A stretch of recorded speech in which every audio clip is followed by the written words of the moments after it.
ஸ்ரீசக்கர வரதாச்சாரியம் சுத்தசத்வ குருத்தமம் ஸ்ரீநிதிம் ராகவம் வந்தே அபார கருணாகரம். கவசம் கனெக்ட் நேயர்களுக்கு நமஸ்காரம். பெரியாழ்வார் திருமொழியின் 3ஆம் பத்து 10ஆம் திருமொழி 5வது பாசுரத்தை அனுபவிப்பதற்காக நாம் இப்போது மானசீகமாக அசோகவனத்தை சென்று அடைகிறோம்.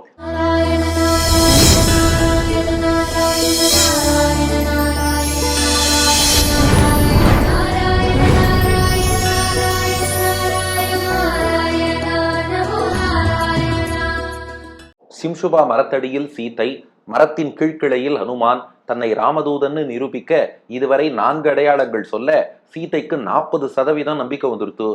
ஆனாலும் கொஞ்சம் 60% சந்தேகமா தான் இருக்குன்னா இப்ப 5வது பாசுரம் 5வது அடையாளம் சொல்ல போறார் ஹனுமான். என்ன அடையாளம்? அதுதான் பாதுகா பட்டாபிஷேகம். பாதுகா பட்டாபிஷேகமும் ஊருக்கே தெரியுமே, இதுக்குள்ள என்ன அடையாளம் இருக்க போறது? பாசுரத்தை கவனியுங்கள்.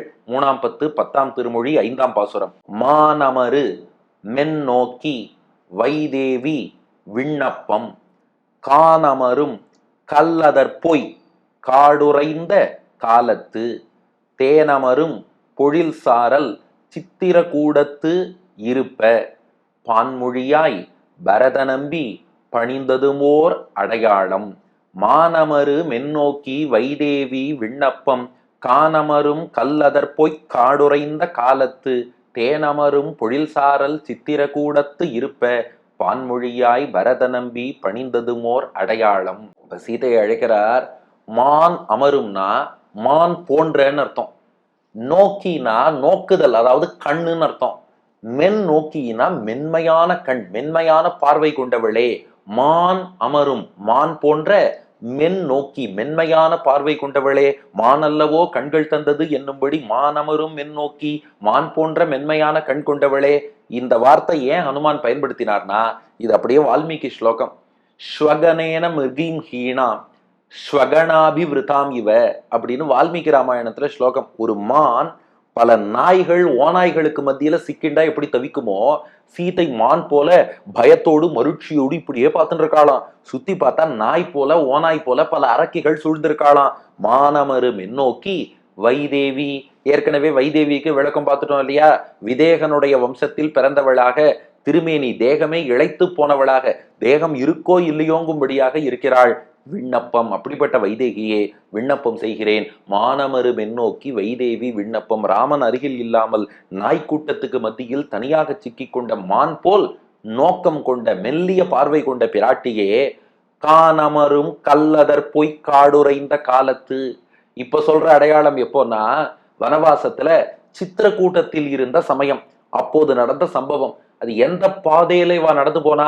ஹனுமான் சொல்றார், ராமன் எனக்கு எவ்வளவு நுட்பமா சொல்லியிருக்காருன்னா, சித்திரக்கூட்டத்தை நோக்கி நடக்கும் பாதை இருக்கே, அதுல நிறைய கல்லு முள்ளெல்லாம் நிறைஞ்சிருக்குமா. அதான் கானமரும் கல் அதற்போய். அமரும் அப்படின்னா அங்கே இருக்கக்கூடியன்னு அர்த்தம். கான் அமரும், கான்னா காடு, கான் அமரும்னா காட்டிலே இருக்கக்கூடிய. கல் அப்படின்னா கல்லு, கானமரும் கல்லுனா காட்டிலே இருக்கக்கூடிய கற்கள். அதர்னா பாதைன்னு அர்த்தம்.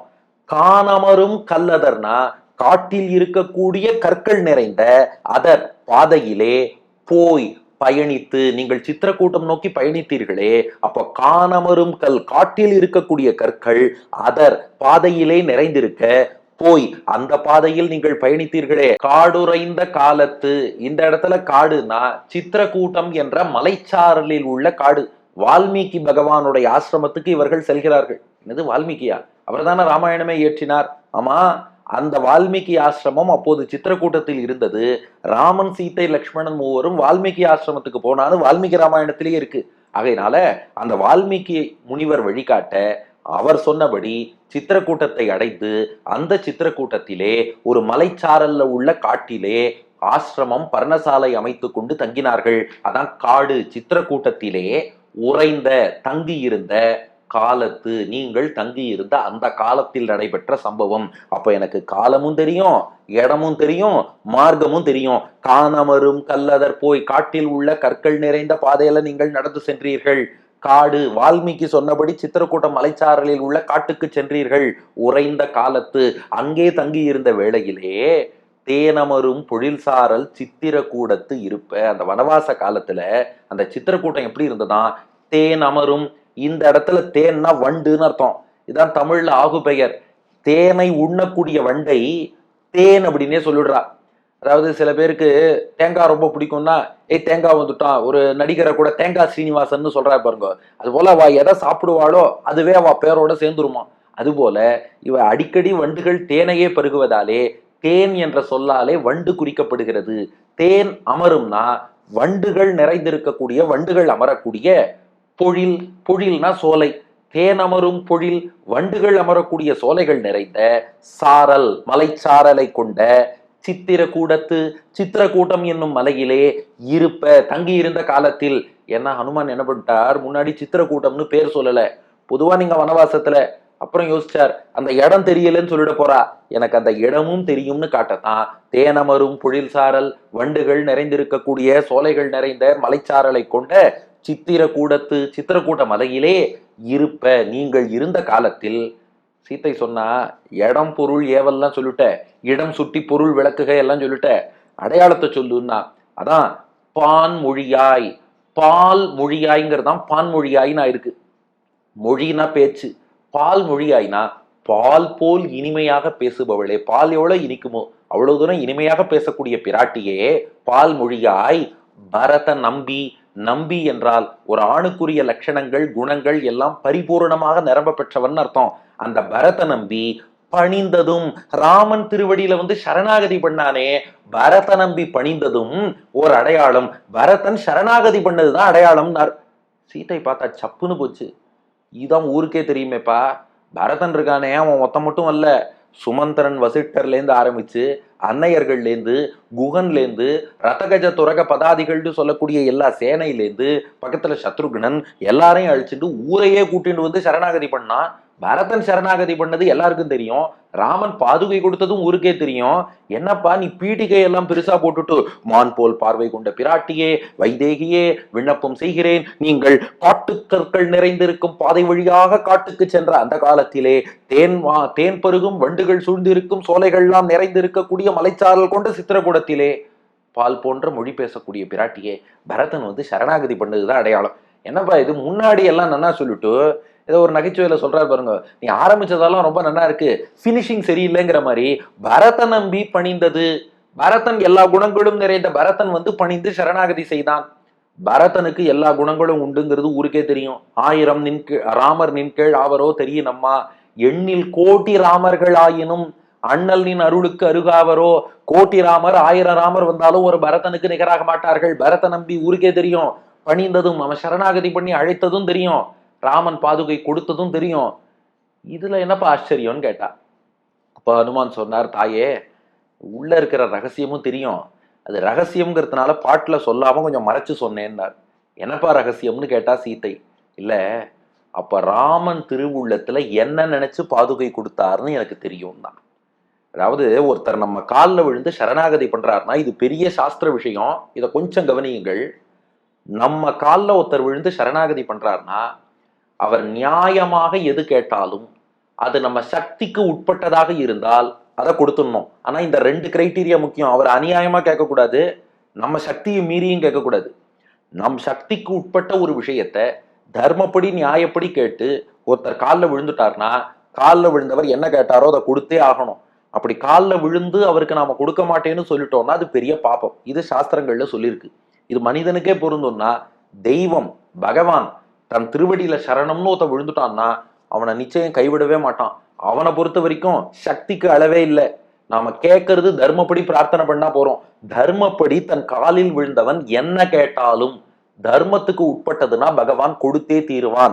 இத ராமனே சொல்லியிருக்கான். சகிருதேவ பிரபன்னாய தவாஸ்மீதி ச யாச்சதே அபயம் சர்வபூதேபியோ ததாமி ஏதத் விரதம் மமா. இதுதான் ராமனுடைய விரதம். காலில் விழுந்தவன் என்ன கேட்டாலும் கொடுப்பான். இப்ப பரதன் காலில் விழுந்து சரணாகதி பண்ணி நீ திரும்ப பட்டாபிஷேகம் பண்ணிக்கோன்னு கேட்கறான். கொடுத்துதானே ஆகணும். அங்கதான் சிக்கல். இப்ப ராமன் வனவாசம் போனாதான் ராவணனை வதம் பண்ண முடியும். ராவணனை வதம் பண்ணணும்னு முன்பே தேவர்கள் சரணாகதி செய்திருக்கிறார்கள். இது உங்களுக்கு தெரிஞ்ச விஷயம். முன்பே நாராயணன்ட்ட தேவர்கள் சரணாகதி பண்ணி நீ ராவணனை வதம் பண்ணுன்னு பிரார்த்திச்சுட்டா. அவசியம் நான் ராமனா பூமியில பிறந்து ராவணனை வதைப்பேன்னு இவர் வாக்களிச்சுட்டார். இப்போ முன்னாடி உள்ள சரணாகதிக்கு பலன் கொடுக்கணும்னா பரதனுடைய சரணாகதிக்கு பலன் கொடுக்காம நிராகரிக்க மாட்டார். காத்திருப்போர் பட்டியல்ல வெயிட்டிங் லிஸ்ட்ல வைக்கணும். ஆனா புரியும்னு நினைக்கிறேன். இப்ப 14 வருஷ வனவாசம் இவர் போனாதான் ராவணவதம் நடக்கும். முதல் சரணாகதிக்கு பலன் கொடுக்க முடியும். First come first served.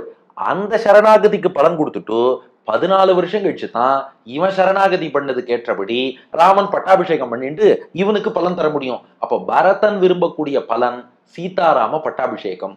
அதை பெறணும்னா வெயிட்டிங் லிஸ்ட்ல 14 வருஷம் அவன் காத்திருக்க வேண்டும். ஆனா அவன் இப்பவே ராமன் வரணும்னு சரணாகதி பண்ணிட்டான். ராமனோ வெயிட்டிங் லிஸ்ட்ல போடணும்னு நினைக்கிறான். அப்பதான் முன் சரணாகதிக்கு பலன். அப்ப என்ன பண்றதுன்னு யோசிச்சானா. சரணாகதி பண்றவர் நம்ம கிட்ட ஒரு பொருள் கேட்கிறார். ஒருவேளை கொடுக்க முடியாம போச்சுன்னா அதுக்கு ஒரு மாற்று சாஸ்திரத்துல சொல்லியிருக்கான். அவர் என்ன கேட்டாரோ அதை விட பெரிய பொருளா கொடுத்துடணுமா. அது பண்ணலாம். அவர் ஒரு பொருள் கேட்டு வரார், தர்மப்படி கேட்டுட்டார், நம்ம சக்திக்கு உட்பட்டு கேட்டுட்டார். ஆனா வேறு காரணத்தால் அந்த பொருளை கொடுக்க முடியலன்னா அவர் கேட்டதை விட பெருசா கொடுத்துடணும். அதனால ராமன் என்ன பண்ணானா, பரத சரணாகதி பலிக்காம போல அவன் கேட்டபடி 14 வருஷம் கழிச்சு பட்டாபிஷேகம் பண்ணிட்டான். ஆனா அதற்குள்ள இந்த இன்டரிம் பெனிஃபிட்னு சொல்லுவாளே, அது போல இடைக்கால நிவாரணம்னு சொல்லி என்னை விட பெரிய என் பாதுகையை வச்சுக்கோன்னு கொடுத்துட்டான். ராமனை விட எது வசத்தினா ராமனுடைய பாதுகை. அந்த பாதுகையை கொடுத்தான். இந்த பாதுகையை ஆராதித்து வா, 14 வருஷம் பாதுகை உனக்கேன்னு சொல்லி என்னை விட உயர்ந்த பாதுகையை தருகிறேன், 14 வருஷத்துக்கு வச்சுக்கோ. 2, நீ கேட்டபடி 14 வருஷம் கழிச்சு நான் வந்து பட்டாபிஷேகம் செய்து கொள்கிறேன். 3, அப்பவே ராமன் ஒரு சங்கல்பம் பண்ணிட்டானாம். இது அபயப்பிரதான சாரம்ங்கிற நூல்ல சுவாமி வேதாந்த தேசிகன் விளக்கியிருக்கார். பரதன் சரணாகதி பண்ணானே, சீத்தை சொன்ன அந்த பாயிண்ட வச்சே இங்க ஹனுமான் மடக்கிறார். என்ன மடக்கிறார்னா, சீத்தை என்ன சொன்னா, அவன் ஊரையே கூட்டின்னு வந்து சரணாகதி பண்ணா, இதான் ஊருக்கே தெரியுமே, இதுல நீ புதுசா என்னப்பா கண்டுட்டேன்னு கேக்குறா. ஹனுமான் சொல்ற பதில் பாருங்க.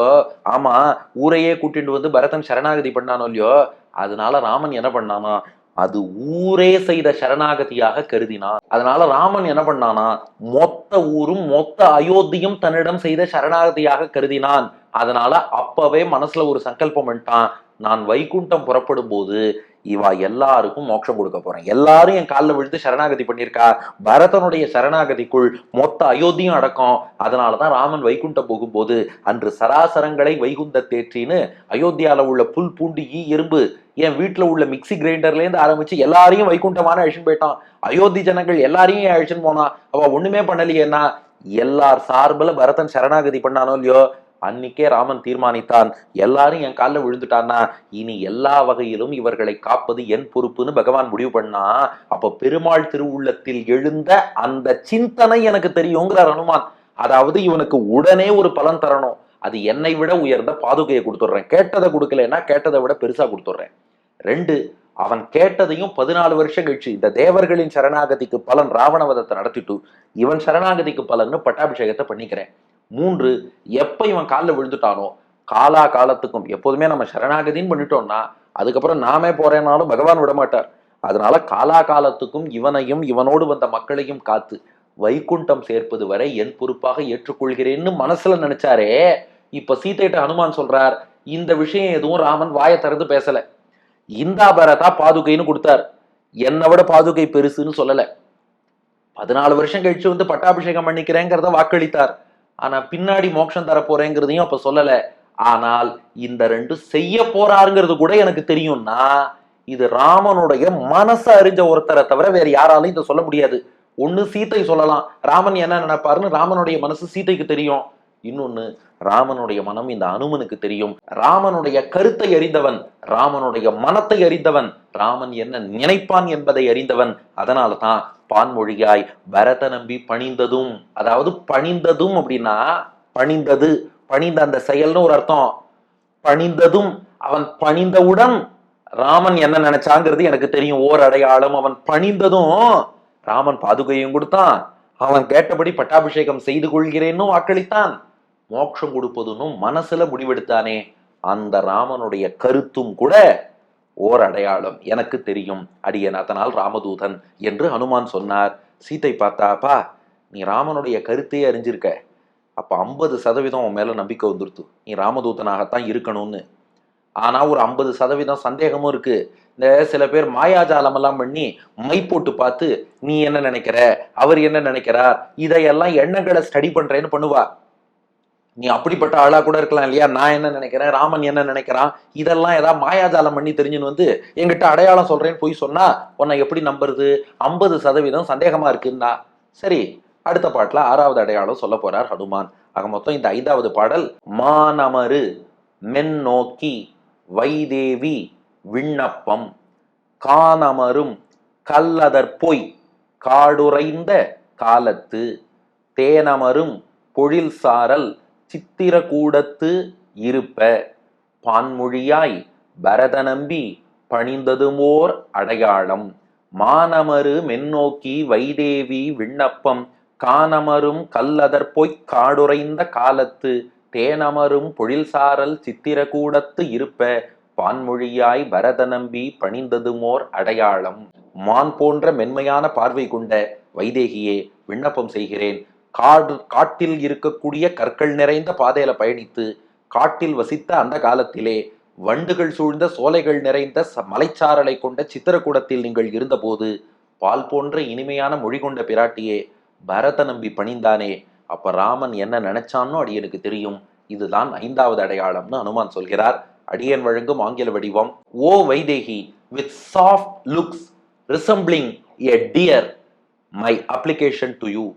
When you were going through the woods filled with lot of stones, as you dwelled in the forest of Chitrakuta, in those hills surrounded by gardens full of bees, O the one with sweet words like milk, I know what Rama thought when Bharatanambi fell down at the feet of Rama.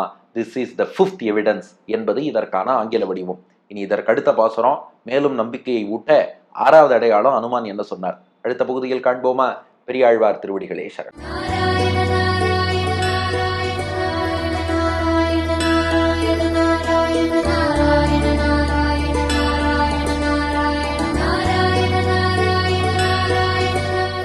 மானமரு மென்னோக்கி வைதேவி விண்ணப்பம் கான் அமரும் கல்லதற் பொய் காடுரைந்த காலத்து தேனமரும் பொழில் சாரல் சித்திரகூடத்திருப்ப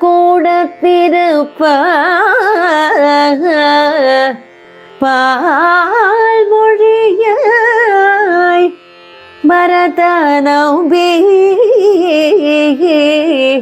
பணிந்ததும் ஓரடையாளம் பணிந்ததும் ஓரடையாளம்